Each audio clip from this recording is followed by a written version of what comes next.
All right. The article is great, and obviously we have talked about this a lot here in Memphis about, hey, because I mean, look, the Grizzlies were in 8th place when the damn thing ended. And so everybody has had these theories of, do you come back and play X number of games? Do you come back and have a training camp and then play games? Do you go straight into the playoffs? And this Vegas thing has come up because the idea is we're probably not going to be able to have fans at arenas anyway. The NBA is clearly very motivated to find a way to salvage the season. So explain this to me. Nobody spent more time in Las Vegas than you. I know that. Yeah. How could this be pulled off? Well, I think, as you said, we've been kind of dancing around the idea of Las Vegas over the last week or so. I think CNBC was the first to kind of really write through what the NBA might be thinking. The way I'm kind of advancing it is that I do believe strongly that the only way an NBA season resumes is if every team is effectively quarantined in one location. And for what I've been told, the only location under real consideration right now is Las Vegas. And look, that is for obvious reasons. The NBA's got a strong relationship with the city. It has relationships with hotels, with venues. The Summer League is basically peaking right now. It's all 30 teams participated in the last Summer League, and it's become the de facto event of the summer. So it's a natural place to go to. Now, it goes without saying, Chris, that we're nowhere near really considering it. I mean, as several people that are familiar with these discussions have told me, things have to dramatically change. I mean, you have to see a significant downturn or downtick in the number of coronavirus cases. And to pull something like this off, you'd have to have mass testing that's as available as like a thermometer would be going into a CVS. It has to be that significant. But if all those things are facts, when you get into mid-June, you easily could put on basically a glorified summer league that would become the playoffs. You could use the Cox Pavilion, which everybody that knows the NBA knows that's where they hold the summer league. You could quarantine players either in one hotel like the Wynn or the Encore, or in spread it out over several hotels if you want to put individual teams in individual places. It's feasible as long as things significantly change with this pandemic. And it would only be now. All right, so let me go back to the very beginning, which you said you think that if the season is going to be able to be resumed, that it needs to take place in one place.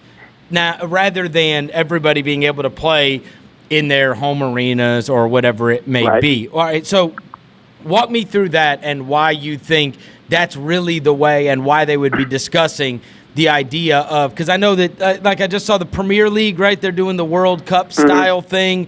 You think most of the leagues, their discussions start with, how do we get everybody in an area where they can be closely monitored, safe and whatever, and a neutral place, right? Rather than anybody playing in their home arenas?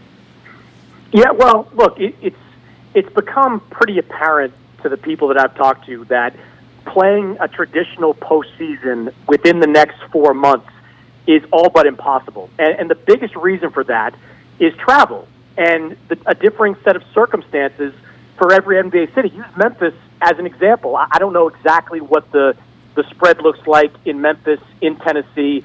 I do know in Los Angeles it's bad, and in California in general it's bad. So let's assume a hypothetical that in Tennessee things get better over the next couple of months, and you have the ability to have a closed arena game at the FedEx Forum. That's great. But what happens if Los Angeles and California is not significantly better? Do you play Lakers games in Nevada? Do you play them in Arizona? That just doesn't make sense to the people that I've talked to, giving one team even if it's an empty court, a home court advantage, and another team doesn't get that. It doesn't create the kind of balance that the league would be hoping for in a situation like that. Putting teams in one neutral city like Las Vegas at least wipes that out of the equation. So teams don't have to travel back and forth, which even on private jets is dangerous at this point. teams, you don't have to worry about, home court versus home court. You have everybody in one spot, and you do it this way. Look, Chris, we can pick this apart all day long. I mean, there are, holes the size of glaciers in this plan. But given the circumstances, if the NBA wants to salvage a postseason and the revenue that comes with it, and as you pointed out at the top, the owners badly do, this really has emerged as the only viable option. Yeah, okay, so I'm pulling this up right now. Nevada, obviously not a extremely dense place outside of Las Vegas, and I was trying to pull up on they've had their numbers low. You know what I mean? So I was thinking about, right, like that was one of the things I wanted to look up, is like how bad has it gotten in Nevada? I mean, they've had, as of right now, the number they've got on here is 1,400 cases in the entire state, right? Now, to your point, I mean, you're talking about over 10,000 in California. We're going to be nearing 100,000 in New York by this weekend. Yeah. No, so I mean, right? Like if you could get everybody before you ever even get there. If you could make sure, hey, we're not putting anybody that has the coronavirus there right now, I mean, there's certainly a very reasonable chance that, the guys aren't going to be in contact with non-NBA people that would be carrying the virus because it's not nearly as widespread there as it is in many other places. That would be another plus towards doing it in Las Vegas or Nevada. Yeah, and honestly, Chris, I didn't really factor that into my conversations with league officials, what Nevada is right now, because it really can't take place until nationally, even globally, we do see a significant downturn. And more importantly, with testing being as widespread, I mean, you've already seen some significant backlash towards the NBA for some of these private tests that have been done. And look, to the NBA's credit, and to defend them to a degree, some of these tests are necessary. What happened in Oklahoma with the Jazz and the 58 tests they gave to Jazz players and staffers, that's necessary to determine spread.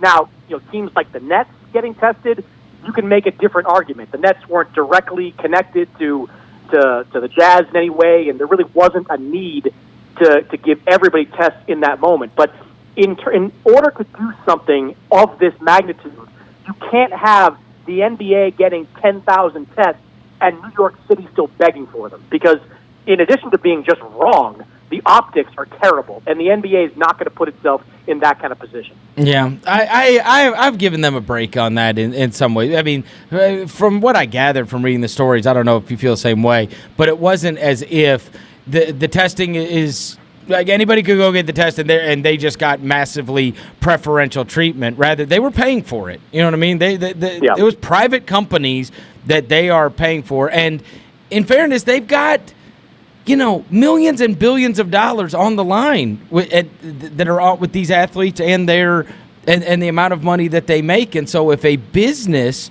goes out of its way, I mean, I don't think I would feel any different if it were a massive law firm or someone on in the finance world or something like that. Like if you are going to go out of your way to pay a private company to test your employees, I don't know if that's I don't think that's a bad thing, Yeah. I get it, right? Like it shouldn't be, but it's not like they just got to I think it was presented at first like they just got to walk to the front of the line. Everybody, all these sick people are standing in line, and now the healthy guys that make a lot of money got to walk to the front of the line. Like they paid for it, and I guess there could be a whole nother argument about a for-profit healthcare system, but that's a whole nother argument, Well, that's the thing. I mean, a lot of this firestorm got kicked off because Bill de Blasio, the mayor of New York City, mouthed off about the NBA getting all these tests. Look, I have a place in New York City. I live there part-time. Bill de Blasio should shut up. He's been part of the problem throughout all this. All the people that have been downplaying and frankly continue to downplay how fast this thing spreads and the danger of it is a bigger issue than all that. And I don't mean to sound callous, and it kind of reflects what you were just saying, but, rich people getting better stuff is not a new thing in this country. If you want to change all that, I'm all for it. I think there should be, universal health care for everybody. It should be a right. But you know where you can do that? The ballot box, on election day, not getting angry at the NBA for taking advantage of something their wealth was able to help them take advantage of. Where have you been spending your time? I'm up in the good state of Vermont mostly, where the air is clear and I get Reese's Pieces pancakes delivered to me on a regular basis. Wait, so it's, you get what? Oh, it's the greatest meal ever had. There's a diner down the street that makes Reese's Pieces pancakes. No. Oh, yeah. I've never heard of such a thing. I would suggest it's clearly not hard to do, to make. Go home, make them, and report back, because they're phenomenal. Yeah, my kids have chocolate chip pancakes all the time. I never even considered the whole peanut butter angle to this, too. What's the name of this diner? Dude, do they have a website where I can look this up? It's Vermont, man. I don't think they have so many diners and websites. It's called Diner. It's called the Cup and Saucer in Vermont. I don't think it has a website. It does have the guy that cooks them up. Not to make this a conversation about that, but the guy that cooks them up is the same guy that opened the place like in 1972. He's this nice elderly guy that works the grill and has been doing it for like 45 years. Amazing. And so you're doing your part to help them stay in business through this very tough time. How much they charge you to deliver Reese's Pieces pancakes to your house? It's not a lot they charge you, but because they're delivering it and because they're such a small place, like I dramatically overtip on these things. So I'm happy to help these places stay in business. If bars would deliver me alcohol, I'd happily tip them as well. All right, so yeah, they're doing it here in Memphis. They are delivering alcoholic drinks here. What would be the price tag if you didn't tip extraordinarily? Oh, like $12 for them to deliver it to you. No, a total, like with everything, like it's nothing. It's peanuts. It's probably a couple of bucks. And they're delivering it to you. They don't charge the delivery. Yeah, they're delivering it, yeah. Unbelievable. They're bringing it right to your house. Reese's Pieces pancakes. And so no wonder. Well, this is why I had to be upstairs doing my workout earlier. When you weren't answering me. Reese's Pieces pancakes. The amount of Reese's Pieces pancakes I'm eating is insane. You go and you have to go box for 3 hours just to work off your breakfast every day. All right. At least. Last thing, Mannix, you, as I said, with all these big fights that have taken place in Vegas, and obviously you've spent an inordinate amount of time, you've probably spent more time in Vegas than anyone I know for work. Do you think this is feasible? I mean, you write the article. Obviously, it's news, right? So that's why you're writing it. When you think about it, could you see a scenario where this actually is how they resume a season, pull off a playoffs? Because you know the landscape of the Wynn and the Encore and the way Vegas is. You know, when we get to that point, is it even plausible to you that could you envision that happening? The short answer is yes, because I think the NBA would be willing to also dramatically alter the way their series are kind of built, where if it's like going to best of 5 or even best of 3, they'll pretty much do anything. That's why I could even envision, I've written this before, that a season could be extended all the way into early September if that's what it takes to get something like this done. And as I said to you before, I don't believe, and the officials I talked to don't believe, that a travel between city and city playoffs is even remotely possible. So if this is the only alternative, just because the NBA's been there before, just because that Vegas is kind of built for this type of event, and because in the coming months, you better believe that some of these casinos and other businesses are going to want to open up. I can see the NBA doing something like this if things dramatically change. All right. Last thing I want to ask you is your other job outside of covering the NBA is fighting. What's happening with boxing? They don't have a league like what everybody else has. There is not one, boxing, and then there's the guy that's in charge of the fight game, right? There's all of these different television networks, promoters, and everything that kind of run their own thing. All the fights that were scheduled, all the fights that thought were going to happen this summer. Summer is usually huge for boxing. What's the story on what's going to happen with all of that? Because we don't have like one voice for what's going to happen. I know UFC's kind of gone on and staged some events without crowds. I know WrestleMania's even going to go on this weekend. What's happening with fighting? Yeah, I think boxing is more closely aligned with what's being done in the UFC and with wrestling. Now, there won't be any fights probably through the end of May, but if the CDC recommendations come out and they say, look, it's okay to have 100 people in a building, you're going to see boxing swing into gear very quickly because unlike other sports, you can pull off an event in boxing, a major event, with under 100 people. Now, you can't do these big, deep cards that have, 10 fights on it, but you can do those kind of HBO-type cards which have 2 fights on it because you have X number of people in the arena, and technically outside the arena in the trucks, you have other people. So you can make the math work. So that's number one. Number two, boxing has the ability to go to these Indian reservations. And one thing you have to remember about these Indian reservations is that they're not beholden to what states say. And I'll use Mohegan Sun as an example, a place that's held numerous boxing cards over the years. It was the site of, I think, the first Gotti Ward fight.